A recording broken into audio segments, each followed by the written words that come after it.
Guys छोटा सा एक वीडियो है आपका शेल के ऊपर। तो चलिए आज शेल को स्टार्ट करते हैं। शेल का यूजेज कहाँ होता है। शेल भी गाइस एक मॉडल एक्सिलरी वर्ब का काम करता है। तो चलिए आज शेल को स्टार्ट करते हैं। The uses of shall grammar book हम पढ़ रहे हैं। जो लोग रिटन टेस्ट की तैयारी करते हैं उनके लिए हम थोड़ा सा एक अच्छा सा जो है ना ग्रामर बुक लाए हैं और वहाँ से उनको तैयारी करवा रहे हैं। चलिए जी स्टार्ट करते हैं। Uses of shall. Note: will is more common, but in interrogative sentence with I and we, shall is used. Will is also possible and used. Will का इस्तेमाल भी होता है लेकिन shall को हम ज़्यादातर I we के साथ सवालिया जुमलों में इस्तेमाल करते हैं। पहला तो गाइज यही समझ लो कि shall को कहाँ इस्तेमाल करना है, सवालिया में। तो I और we के साथ। shall I reach them from tomorrow? आप shall भी लगा सकते हो, will भी लगा सकते हो। अगर आपको ज़्यादा एम्फेसाइज करना है तो आप shall के बदले आप will को लगाओ। अगर ज़्यादा नहीं करना है तो आप shall को लगाओ। ठीक है। तो note, shall is used with the I and we in question, in order, make, offer, suggestion of or to ask for advice। किसी से आप क्वेश्चन पूछ सकते हो, सवाल पूछ सकते हो, किसी से आप एडवाइस पूछ सकते हो, तब आपको I we के साथ shall लगाना है। अगर आपको कम एम्फेसाइज करना है तो shall I close the door, shall I bring water, shall we go to bazaar, shall we meet them, इस तरह। तो shall का दूसरा यूजेज कहाँ होता है ये देखते हैं। shall is usually used with I and we in written English, especially in literature etc। ये written English वाले होते हैं उसका क्या होता है, वो shall को ज़्यादातर he, they, we, he, they और she और इट के साथ इस्तेमाल करते हैं गाइज। आज थोड़ा सा प्रोनाउंसिएशन नहीं हो रहा है तो इसी हिसाब से चलता रहता है। When someone offers a service to someone, he uses shall or should with I and we। I और we के साथ कभी कभार ये क्या करते हैं, कोई खिदमत होती है किसी की, उनमें उसको पेश करने के लिए I we का इस्तेमाल करते हैं गाइज। और should का भी इस्तेमाल होता है। तो चलिए देखते हैं कहाँ पे should का इस्तेमाल है और कहाँ पे shall का इस्तेमाल है।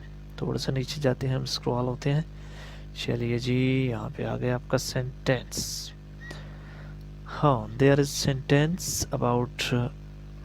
अच्छा, जब कोई, ये उर्दू वाले हैं वो तो सुन ले, जब कोई अपनी खिदमत किसी को पेश करता है तो क्या करता है, आई और वी के साथ करता है, यानी कि शल या शुड में से एक को जुमले के साथ शुरू में इस्तेमाल करता है। जैसे कि शल या शुड, तो वो क्या कर रहा है, अपना खिदमत जाहिर कर रहा है, खिदमत बता रहा है।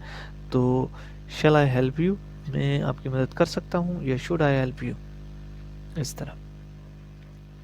बहुत से सेंटेंसेस है, आप ट्राई करते जाओ कि शल का इस्तेमाल कहाँ कहाँ हो रहा है और विल का इस्तेमाल कहाँ कहाँ हो रहा है। तो शल को ज़्यादातर क्वेश्चंस में इस्तेमाल किया जाता है और ये होता है आपका मॉडल ऑक्सिलरी वर्ब। तो when we want to get suggestion from someone we use shall or should with I and we. अच्छा, जब कोई किसी से मशवरा लेता है तो अमूमन क्या करता है, शल या शुड को हम आई और वी के साथ इस्तेमाल करते हैं गाइस। जैसे कि आपका होता है,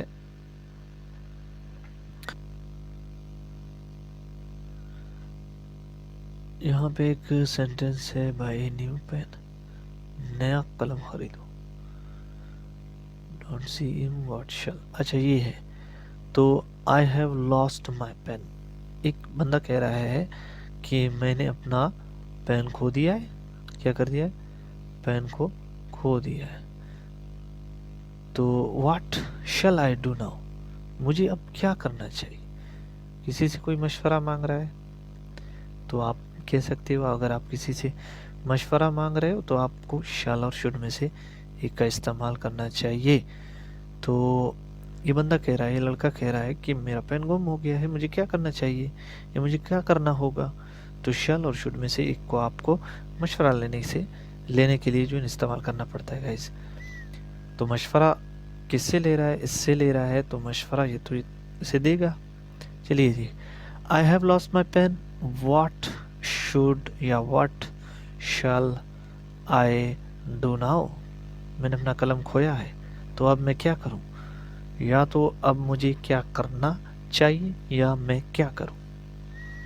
एक और सेंटेंस है, where shall we go for dinner tonight? कहाँ जाए आज डिनर के लिए? कहाँ जाना चाहिए या कहाँ जाना है? मशवरा कर रहे हो तो आप मशवरे के साथ लगा सकते हो, आपको फुल अख्तियार है।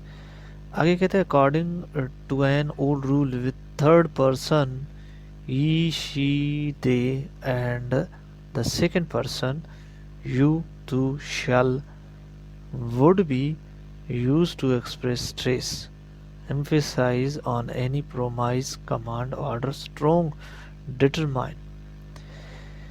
कहता है कि जो ओल्ड रूल हुआ करता था, उस ओल्ड रूल में क्या माना जाता था कि अक्सर आप किताबों में ओल्ड देखे होंगे कि ये जो शल है, ये जो शल है, इसका इस्तेमाल कहाँ कहाँ होता था? आपको ही में भी मिलता था, यू में भी मिलता था, दे में भी मिलता था, इन तीनों में शल आपको मिलता था। क्यों मिलता था? क्योंकि ये ओल्ड में होता था। अब न्यू में ज़्यादा विल का इस्तेमाल होता है। ओल्ड में एम्फेसाइज के लिए, स्ट्रॉन्ग, डिटरमाइन के लिए, कमांड के लिए, प्रोमाइज के लिए विल का इस्तेमाल किया जाए। अब विल का इस्तेमाल ज़्यादा किया जाता है। तो चलिए, this is an old rule which is not usually used in order spoken English. You may find it began used in any old written, ठीक है, especially in English literature, in the Holy Bible and the English translation of the Holy Quran.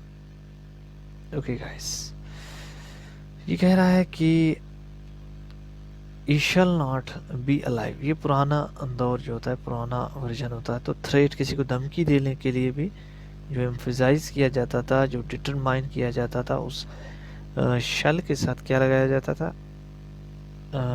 ई लगाया जाता था। तो ही के साथ, you के साथ, दी के साथ आपको शल लगाना पड़ता था पहले, लेकिन अब विल का ज़्यादा इस्तेमाल होता है गाइस, ठीक है। तो you may find in English and usually is passive. तो ये था गाइस आपका थोड़ा सा शल, जो एक मॉडल ऑक्सिलरी वर्ब है, इसे सवाल के तौर पर ज़्यादा इस्तेमाल किया जाता था, मशवरा के तौर पर। और आपका एक और इसका यूजेज था इंसिस्ट, नहीं इंसिस्ट के लिए नहीं था, मशवरा के लिए था। और आपका था किसी को खिदमत पेश करने के लिए गाइस। तो उम्मीद है आपको ये वीडियो अच्छा लगा होगा। हमारी वीडियो को लाइक कीजिए और कमेंट में हमें जवाब दीजिएगा। ओके गाइस, अल्लाह हाफिज़।